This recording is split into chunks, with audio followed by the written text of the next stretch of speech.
Hello everybody, welcome to your Game Week 10 live stream. Deadline is very, very close, isn't it, Ben? And we are looking forward to discussing all the injury news. But as always, I have to introduce the big man himself. How you doing today, Ben?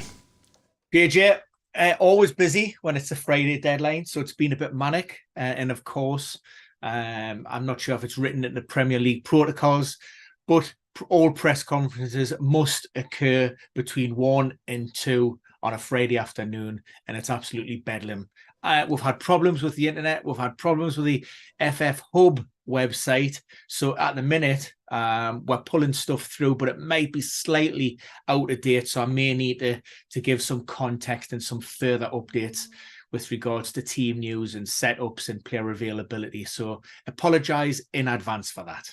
And apologies on my end as well. I don't know if people can hear, but the house next door doing some construction work started very early this morning as well, woke me up. So thanks to the new neighbours. They've been doing it over the weekend as well. I mean, just no stopping whatsoever. Weekends are for lions, aren't they, people? But yes, we're going to start off with the news. As always, Slavcho says, hello, Ben and Jay. Can't wait for another Friday special. Please share some thoughts on wildcarders this week as I've activated mine and I'm panicking already. I mean, Slavcho, put your team in the description. We'll talk through it a little bit later. But we're going to start off. And just to remind people, like you say, Ben, the Hub website has had its problems, but the Premier Injuries website is up and running at the moment. All good there. And as always, if we miss any injury news, you can go on there, look it up. But if not, you can message me and Ben.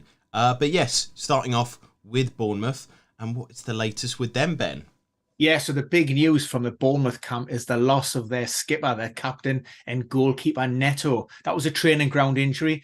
Expectation is it will keep him out until at least the international break, possibly even longer if that recovery doesn't go well as anticipated. That means is Romanian goalkeeper who came in this summer, and I'm just checking out his name because I have no idea. I think it's Radu. And surely I can't pronounce that one wrong. But yes, he will come in to that starting lineup for his Premier League debut and his first minutes for the Cherries. Elsewhere, we also seen the dismissal of Lewis Cook. That was against Wolves and former boss Gary O'Neill. Of course, Wolves left the Vitality with a 2-1 victory after coming from behind. So a very disappointing result for Bournemouth, who may look to change a few things up. Like I say, they need to get some wins on the board, currently sitting second bottom of the table. And this is the sort of game that they have to be aiming for because it's against fellow battle relegation individuals, Burnley, who we will get to in a moment with their team news. But yes, it's a really important game for them. It's the classic kind of 6-pointer at the bottom of the Premier League table. Now, Arsenal have some injury news that people need to be aware of. And also you've gone with this team selection as well. I guess, you know, you've got Thomas Partey to talk about, you've got Gabriel Jesus to talk about, and any others that people need to be aware of.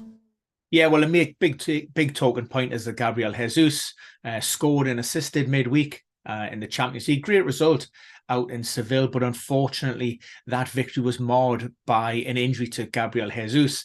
Initially, Mikel Arteta spoke about the fact that, you know, the Brazilian has to come off. It's most unusual for Gabriel Jesus. He's not that type of player. He likes to try and play on through these little knocks and niggles. That sort of indicated or hinted that it was maybe something a little bit more serious.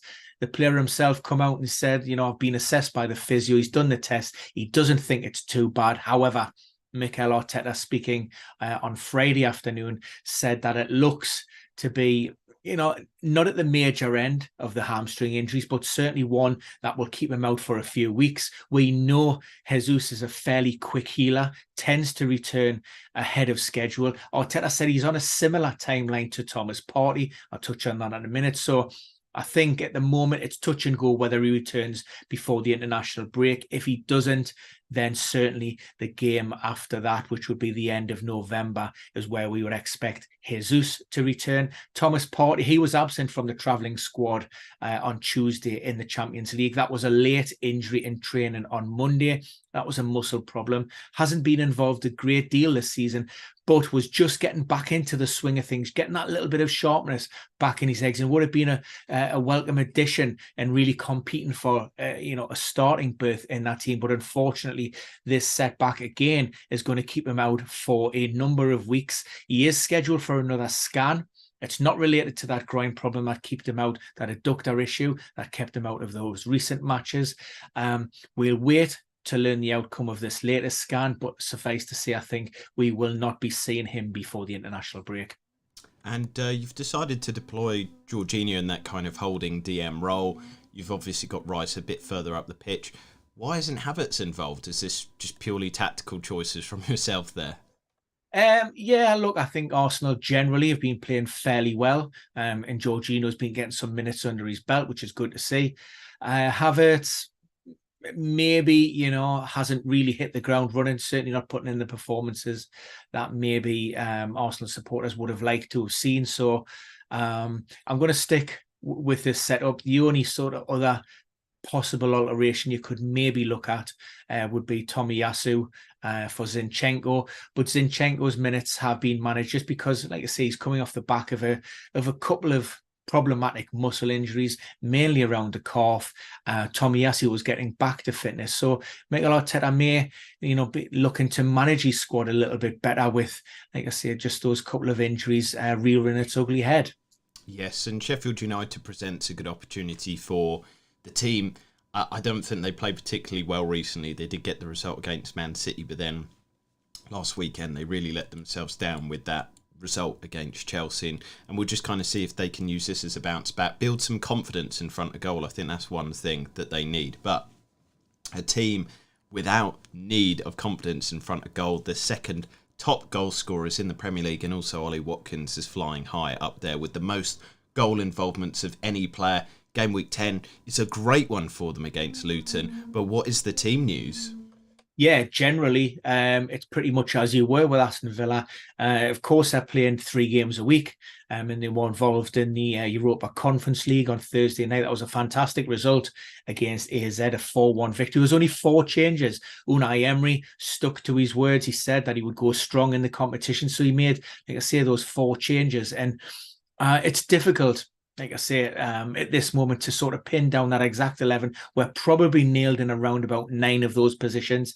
I have brought Leon Bailey back into that starting 11. There's a couple of reasons for that. That would be his first start, I think, since August, possibly in the Premier League. Zanolo, we know he has his alleged betting investigation going on from the Italian Football Federation, and we'll touch upon Sandro Tonali later, but obviously a teammate there's both of those players were withdrawn from the recent internationals. But Leon Bailey scored 2 in 2, so I think maybe he deserves a start, although it's one to be aware of because we know he does pick up the odd hamstring problem, and if Unai Emery thinks that he may be struggling just a little bit with fatigue, then obviously Zanolo would start. GV's saying Aston Villa being on fire, Luton will get mowed down 4-0. Possible? Very possible. I mean, Aston Villa been absolutely amazing, and just loving the way that Watkins has been truly unleashed under Emery. 17 goals in 4 home games and 11, I think it's 11 straight wins at Villa Park. So, if you were looking for a banker to supplement your football coupon this weekend, then that would be the one. Now we move on to Brentford, and what is the latest for the Bees? Yeah, Ben Mee returned to the matchday squad last time out. He was an unused substitute, but he has had minutes for the B side during the week. Now, that's put him in a good position for a potential start this weekend. We know Thomas Frank likes to chop and change his formation with depending on the opposition. This is one of those so-called bigger teams, so he will tend to go back to that 5-3-2, 3-5-2. That will mean Neil Maupay probably coming out of the attack and I do have Ben Mee in there. If he feels that Ben Mee isn't maybe 100%, then Nathan Collins could move to a more central position with Christoph Ayer on that right-hand side. We have Roerslev as that right-hand wing-back and Aaron Hickey back from a suspension on the left-hand side. Hopefully the rest, the front 5, will all pick itself. Yeah, and this will be an interesting test once again for Chelsea, because obviously it's the a home game, Stamford Bridge. It's the early kickoff on Saturday, which is not always beneficial for teams. I don't like that slot for when Arsenal play. It just seems like unsuspecting things happen.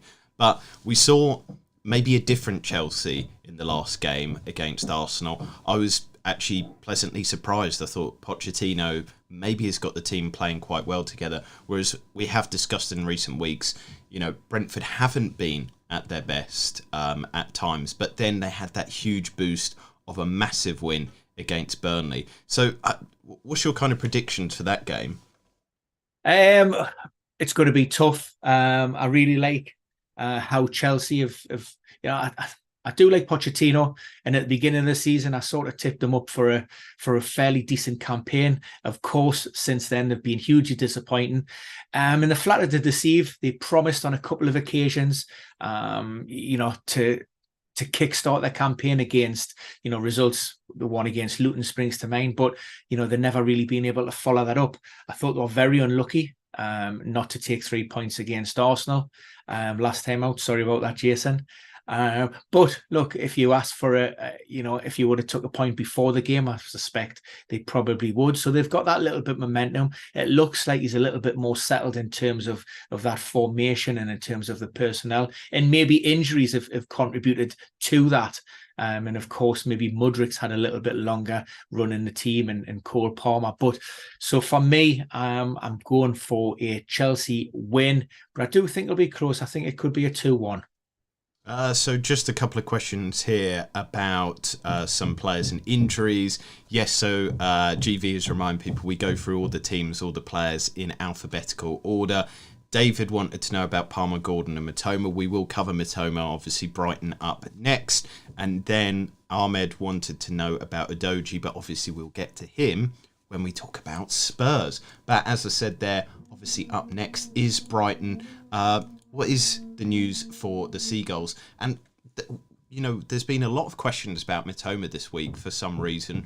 I don't know if there's been an injury scare or something that I'm not aware of, but is there anything that you know of, Ben, or just people, fretting a little bit over nothing?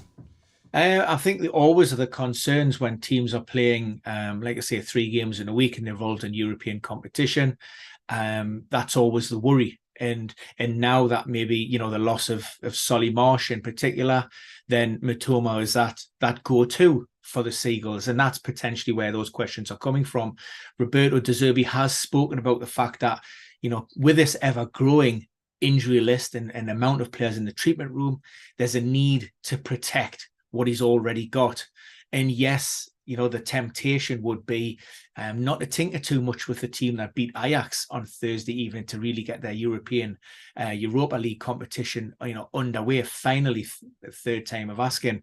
But I just feel he has to, because, like I say, that squad is becoming a little bit stretched.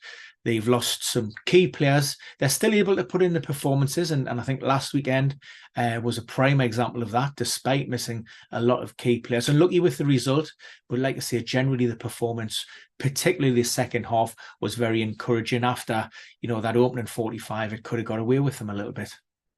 But with the team, they do have decent depth this season. I think this is one of the things that maybe the management have done really, really well. Obviously, I think that Brighton are probably one of the best run clubs in the Premier League. So, Ansu Fati can give like a little bit of relief there. You've got obviously Ferguson, João Pedro. You can play maybe a different midfielder up top there. I think that they do have that ability, don't they, Ben? So maybe those worries that people have over Mitoma are a little bit too much as well, or again, am I not understanding the full picture? Look, he is a player that tends to have a high load, high rolling minutes. But what I would say is he wasn't involved in the recent internationals.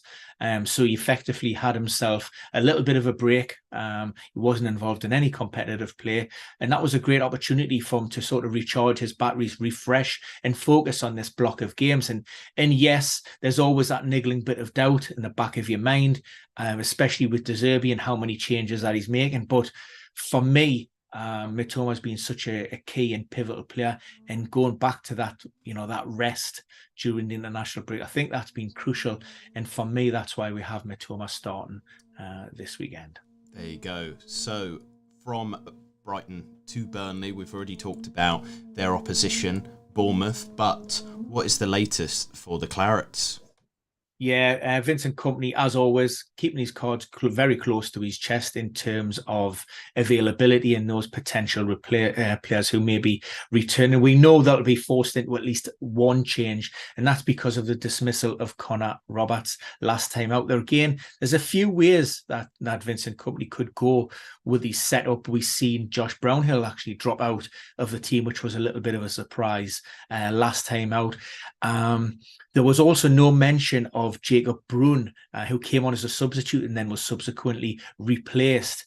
We assume that was injury related, maybe some kind of muscular problem, which we do have high incidence now for players who are coming on late in the game. But there was no mention of that. So we're just having to sort of read between the lines and maybe guess. Hold your hands up, and sometimes you just have to guess and wait until those team sheets land. So, like I say, we'll go with this one for now. Am I confident of nailing all 11 players in this Burnley team? Absolutely not. He's learnt off his old manager Pep there, eh? Just being quite hard to predict. I wanted to see a kind of visual demonstration of what Vincent Kompany looks like when he plays the cards close to his chest. I think it's something like I've almost got his haircut, but I haven't got the cap. Yeah. But is it kind of like this or he's well versed in handling the media. Okay. From me. I don't know what I was trying to do there. I was trying to create a bit of classic comedy between you and I. Chelsea up next. I'm trying too hard, aren't I? Chelsea up next. Well, the problem we're having, Jason, is I'm not actually looking at you on the screen through the camera. Yeah. So I could be putting up all sorts of. you could be naked, Jason. Yeah. And we could, revert back to the big cock scenario from last week. That's true. We don't want a repetition. Allegedly. Of that. Yeah. Allegedly. Because there were some comments about it not being appropriate for children, but obviously we were talking about a type of chicken, the cockerel. Yeah, context. Exactly, context is king. But Chelsea, as we have discussed, they're on a little bit better form. They do look improved, and Pochettino seems to be getting the best out of the team at the moment, but is it just a one fixture swing? We've discussed that already. The big important news is for that 12:30 kickoff. Who's going to be in that team? It's kind of a settled lineup at the moment, Ben, isn't it? It is, yes. So whether the injuries have been a bit of a hindrance, on the other hand, like I say, it's allowed those players to maybe play themselves in and try and keep that Chelsea shit. There was one during the build-up to this match, there was one potential switch that I've seen, and that would have been maybe the skipper, Reece James, returning to the starting lineup. But he is training really well, but on the back of hamstring and a niggling little knee issue, he isn't quite ready to come into that starting 11. And I do think it will pose Pochettino with a little bit of a selection headache. But of course, you would expect him to start it right back with Gusto moving out. Cucurella doing really well on that left-hand side. So, yeah, look, given performances, and like I say, a little bit unlucky against Arsenal, I don't see too many changes in this Chelsea 11. No, not at all. And you said a little bit earlier, apologising for your opinion that Chelsea should have got all 3 points. I think they should have as well. We were very, very lucky that game. And, if that Chelsea, where's that Chelsea been all season? If they can play like that against Brentford and other teams, they're going to be pushing for those European spots. I don't know if it's, too poor of a start to season to make Champions League space, but, that they did look very, very good. And I guess for the amount of money that they spent, it's probably time that they start getting some of that. Crystal Palace are up next. They still don't have positive news with the creative players in their team. I think this is one thing, watching them last weekend, defensively, they're fantastic. They stop out teams. But where is the chances coming from? It's really lacking there, and there's quite a few players in there that just don't really cut it for me. Is there any positive news there? I've got it, Jason. I've got to pull you up on what you've just said there. Oh dear. Because I'm sure that because up until last weekend, I will wholeheartedly agree with you. Defensively, the Eagles have been fantastic, done really well. However, last weekend, Jason, St James's Park, they got absolutely butchered by the Magpies. 4-0, could have been a lot more. So, yes. But is that just because Newcastle are so elite that you don't kind of consider that? You know, I'm trying to butt you up here. Are we?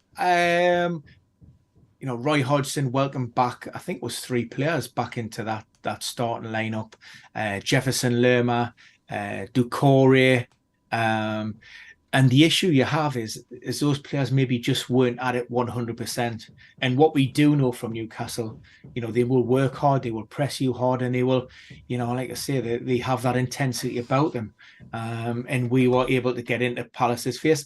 I don't necessarily see us as really being, an elite offensive unit. If you were to take out the result at Bramall Lane at Sheffield United, where does that put us? Certainly it'll put us in the top 6. Well, I don't have the specific XG for that match, but that will probably skew things quite a lot. Look, we're good, and on our day, we're more than capable of getting results. But, we're certainly not infallible. I mean, I think the game against Dortmund on Wednesday night, I think we deserved to lose really on the balance of play, although people will point to the 2 opportunities where Wilson hit the bar, Gordon had the deflected shot off the bar, and then Wilson, of course, could and probably should have scored when it got stuck under his feet a little bit. So I don't think it will work great midweek, but you're going to get that, especially like you say when we're carrying injuries as well, and there were good quality opposition we came up against. I just think I couple Newcastle in that bracket of like the Arsenals, the Man Cities, maybe even the Liverpools that on their day, if they're playing good, they can blow teams away, 8-0, 6-0. It's not something too crazy. But yeah, what can you tell us about the Eagles then? Are they going to bounce back this game week against Tottenham? I think, they're a different beast, a different animal down at Selhurst Park.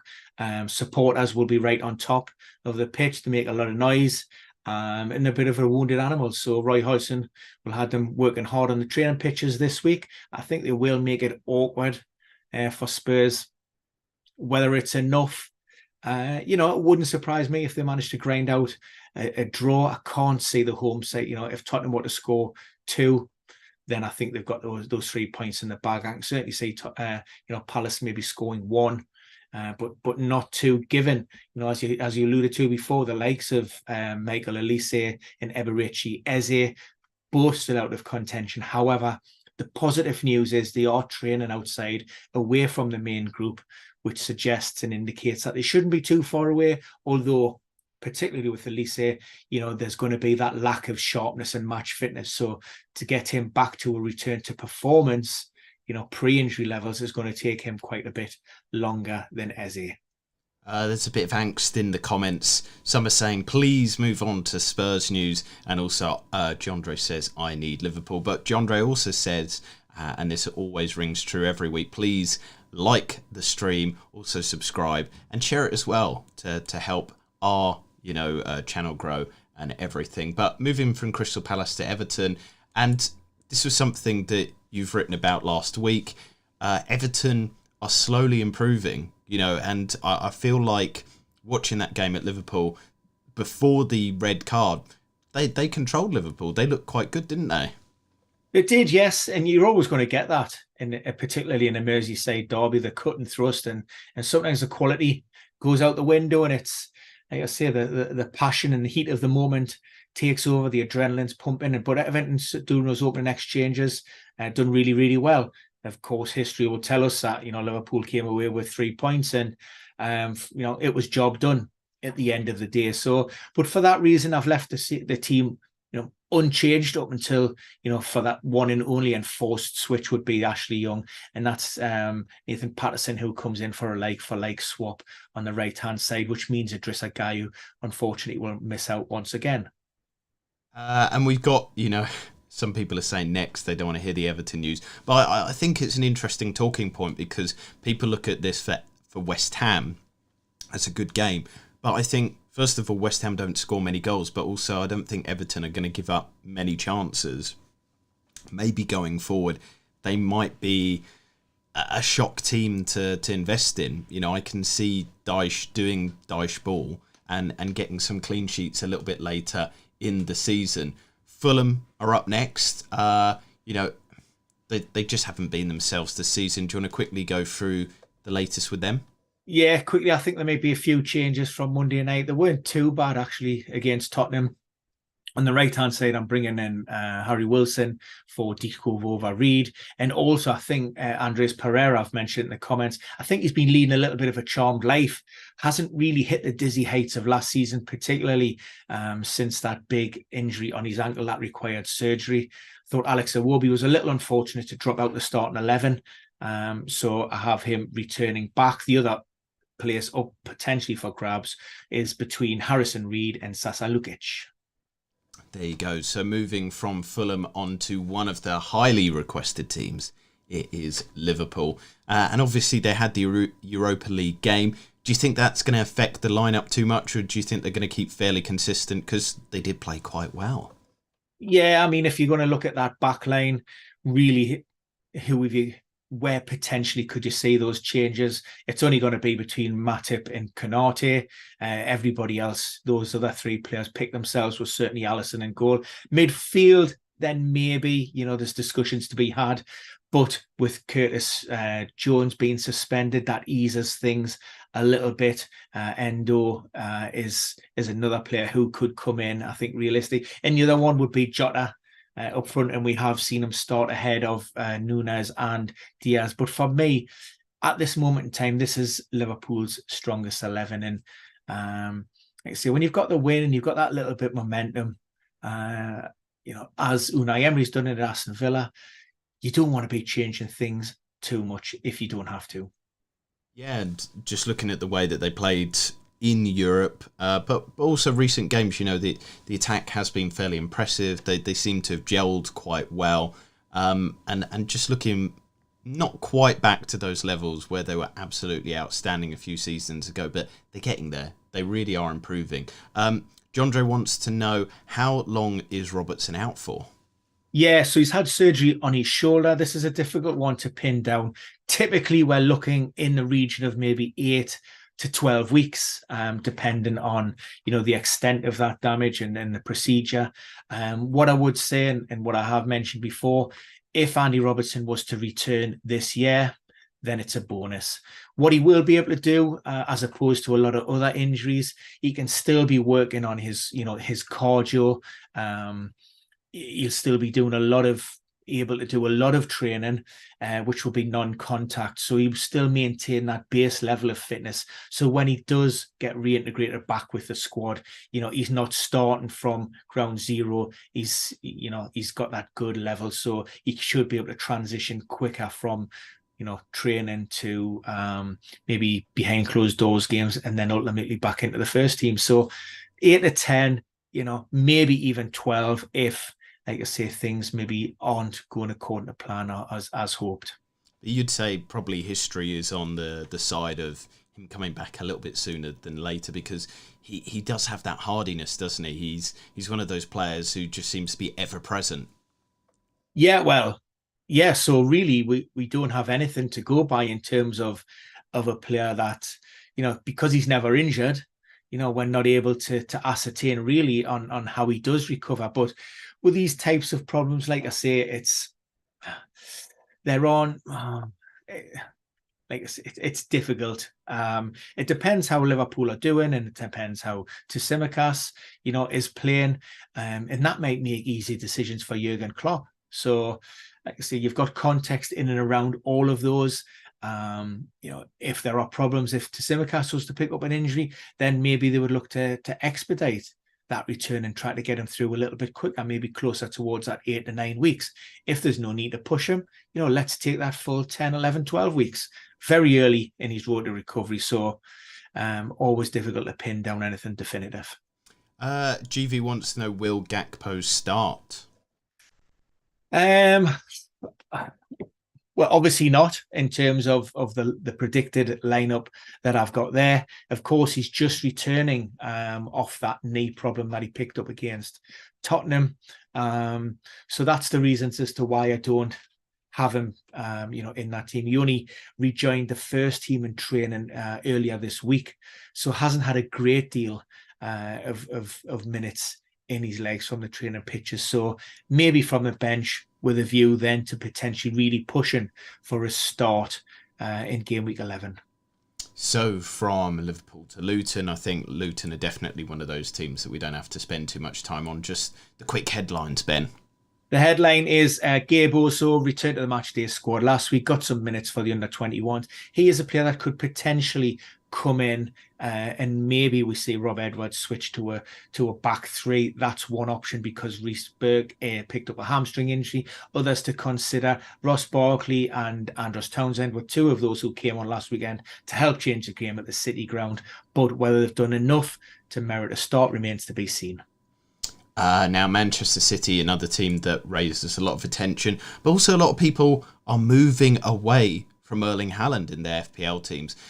Obviously, City have a slightly harder fixture run going ahead, but also the question has to be, how long does Haaland keep up this not great scoring streak? For me, I wouldn't bet against him. He can score against anybody, everybody. He's just, one opportunity, one chance away from, getting that confidence back and then going on a massive score streak. Man City are probably still the greatest team in Europe. So, looking at it, I'd still have him in my team. But what do you think's going on at Man City, Ben? Look, they're not going to go away and blow teams, out off the park every single week. You're going to have these lows. And ultimately, if you're going to ask a majority of football fans, who do you think's going to win the Premier League and who do you think maybe, has a good chance of reaching the Champions League final, you would talk Manchester City. And if it wasn't in your thinking, then I'd suggest I'd love to hear your reasons as to why. So players, form will dip. I think there's the dynamic within the squad has changed ever so slightly. I think Doku coming in and getting the majority or the lion's share of the minutes ahead of Jack Grealish in recent times is and it takes him a little bit of time to adapt. We've also seen the return of John Stones. And by the way, I've been unable to get in to amend this, but John Stones will come into the starting lineup ahead of Kovacic. Kovacic himself was a summer signing. Coming into that team, we're also seeing the likes of Alvarez probably getting more minutes than he has done previously. That back line, we have the likes of Akanji, we have Guardiola,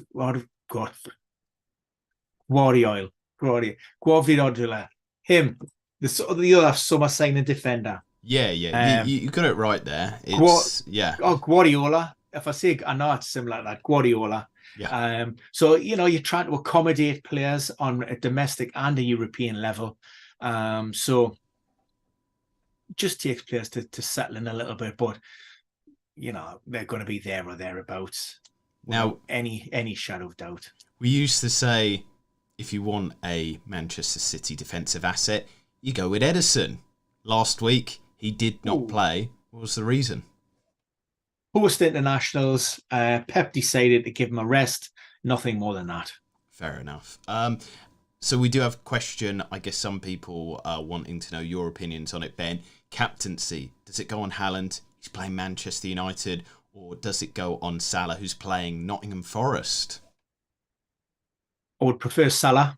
I'm always wary of derbies and in performances. And like I say, teams who haven't necessarily been playing very well, raising their game, i.e. United.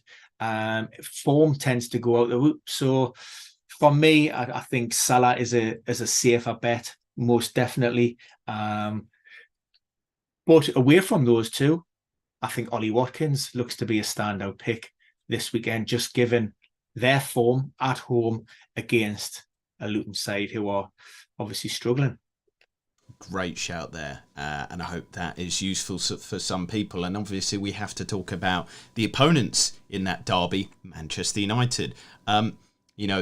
It's not kind of good news at the moment in terms of maybe their form, apart from the fact that they have had a little winning run. You've done some analysis this week.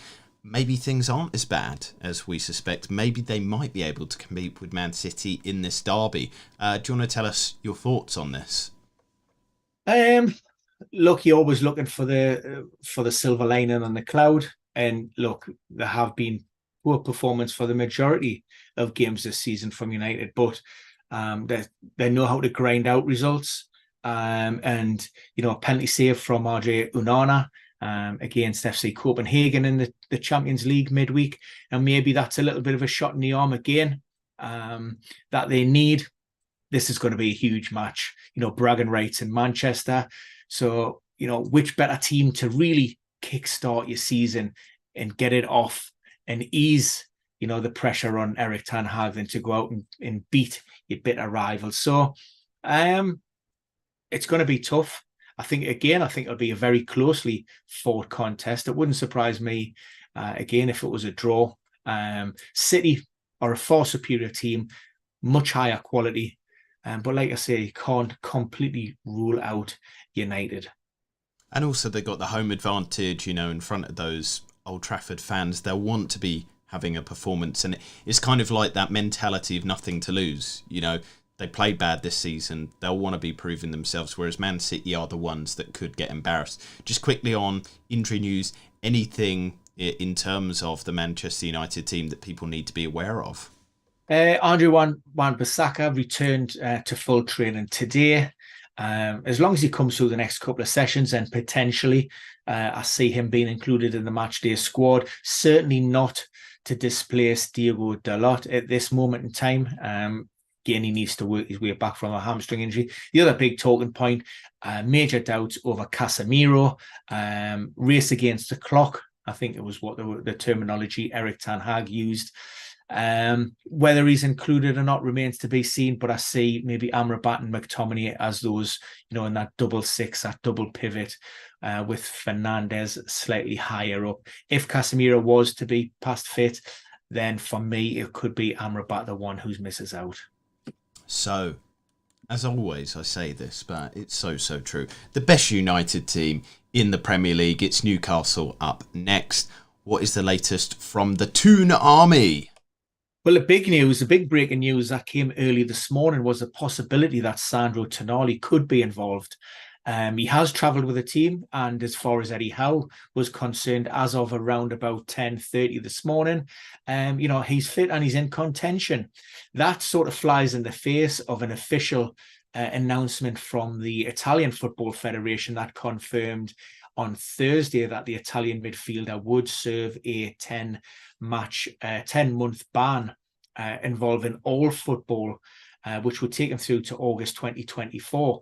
Now, the assumption was that would be with immediate effect. However, the club say that they haven't received any official confirmation, and Eddie Howe understands that there would need to be certain procedures that need to be followed before that ban could be put in place. So it could be that Sandro Tonali, if available, may come into that team. Joe Linton may be the player that would drop out, just because he had that game midweek against Dortmund and he's returning from that hamstring problem. Elsewhere, bad news with regards to Jacob Murphy. He's seen a specialist after dislocating his shoulder. Alexander Isak had a scan scheduled for today. That looks to be a recurrence of the adductor problem that he picked up with the Swedish squad. If it is indeed a re-injury of that same problem, I think we might be struggling to see him before the international break. That initial problem kept him out for 2 weeks. So usually you're looking at a same period and then a little bit more, which, if we're talking 3 weeks, then certainly with the break, it's going to be, that November 25th onwards before Isak is back. And just a couple of team questions here. How reliable as a starter is Anthony Gordon these days? On form, I think he has to be. He's probably, he had his critics last season when he arrived. Certainly, he wasn't pulling up any trees. Went away with England in the summer, got player of the tournament with the under-21s. He's came back and he's been absolutely fantastic. And given the injuries that we have in those areas, and plus the departure of Alan Saint-Maxim, he's got to be one of the first names on that team sheet for me at this moment in time. Just, for his energy, his work rate. He's just served a one-match ban after accumulating 5 yellow cards. So again, he's a little bit fresher than maybe some of those other players within that Newcastle squad. And lastly, any quick Botman updates? On the training pitches, working outside, progressing, but certainly not for this weekend. Maybe outside chance for game week 11. But realistically, it could even be a little bit, past that as well. Now, as we said, there's problems with FF Hub. Nottingham Forest team is not appearing up on screen. But yeah, just quickly, any team news that people need to be aware of? Elanga, I think he got picked up 2 assists last weekend, so the chances of him featuring are slim to none. He's been ill this week, so Steve Cooper said, even if he is past fit, then maybe a place on the bench is the best he can hope for. I'm probably looking at maybe switching that Forest lineup back to a 5-3-2, a very similar setup to the one that went to Stamford Bridge and beat Chelsea 1-0. Be a little bit more compact, hopefully play on the break through those lines to get the results. So Elanga's the big talking point. Nobody else is expected to return, so he should have more or less the same squad at his disposal. Sheffield United, another one that we can kind of rush through. Just quick news there, Ben. Ollie McBurney, while Paul Heckingbottom didn't go as far as to say that he would rule him out, it certainly hadn't trained up until that point. So at best, he's had a part session today. So like I say, I would probably say that's a bit of a long shot. So Ryan Brewster returns. He hasn't started for the club at what would be in over a year, just over a year now. So it would be great to see him back. And also maybe George Baldock picked up that calf injury for playing for Greece. He may return to the matchday squad. Continuing over now, this is the big one. A lot of people ask questions about Tottenham. What is the latest there? I think special interest on Udogie, but around the team as well. Anything that people need to be aware of? Yeah, we'll go with Udogie, and that was more of a precautionary withdrawal on Monday night, and it was initially played down by Ange Postecoglou. Like I say, it was just a case of a little bit of muscle tightness in there, and the general feeling post-match was that he would be absolutely fine. Maybe didn't sound as confident when he was speaking on Thursday, said that he would train with the squad, and a decision would be made on the Friday. I think what might muddy the waters is the availability of Ben Davies, who could come into that left back spot if there were any concerns, or indeed, Postecoglou didn't want to take any risks with the left back. So it's certainly not serious, and he's certainly in with a shout. I do have him starting. Like I say, he was training normally with the team on Thursday. It's whether there's been any kind of reaction or problem since, which obviously would mean that Davies is probably the player most likely to come in and replace him. Any other team news that people need to be aware of with Tottenham then? Bissouma's back after serving a one-match ban. I have him on. Rather unfortunate, maybe Pierre-Emile Højbjerg moving out of the team. Pape saw that was illness related on Monday night. He has trained normally, so he's fine. Otherwise, I could have maybe brought in Bissouma Saw and left in Højbjerg. But I think this is probably closest to the strongest 11 that Tottenham have at this moment. So only really that left back spot, which I think is the one which, where there's potential there to bring in Ben Davies. West Ham, quickly for you, Ben. What's the latest there? Not much happening in terms of ins and outs for the Hammers squad. A relatively clean bill of health.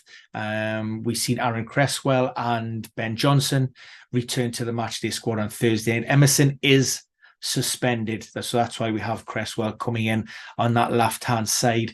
It may be a little bit of a push to throw Cresswell straight back in there. I'm going with the fact that David Moyes will stick with that 4-2-3-1.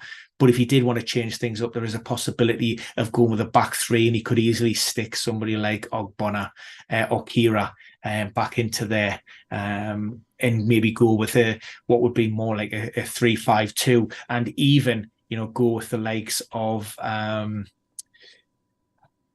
Kudos, that summer signing, who a lot of people have been championing his cause and pushing for him to have his first Premier League start. Still blows my mind that Danny Ings does not get a look into that team, but it is what it is. Final team. We've got to rush through this because you've got to rush off, Mr. Ben. Wolves. What is the latest for Gary Neal's men? Yeah, despite the win last time out, I am making a couple of changes to this starting 11. Lemina and Nelson Semedo were both suspended for the game against Bournemouth. They are available. It was just one match ban, so I'm throwing them straight back in, which, maybe a little bit unfortunate for the likes of Matt Doherty and Bertrand Traore, who come in and do an excellent job. But I just feel like, say, those two players are just a little bit sharp and can be relied upon a little bit more. Bellegarde hopefully should be okay after suspension and a muscle problem. But we're looking more from minutes from the bench as opposed to a start, just again, given that lack of sharpness. We've got one final question to do with the football. Box or All Blacks for the World Cup final? I'll go the All Blacks. I will go the All Blacks. I like the All Blacks. Yeah, I think they've just got that little edge to them. Anyway, everybody, we hope you have a fantastic weekend. Have some fun watching that Rugby World Cup final as well. Obviously, it's after all the football has been on. Be healthy, be safe, and we'll see you again very soon next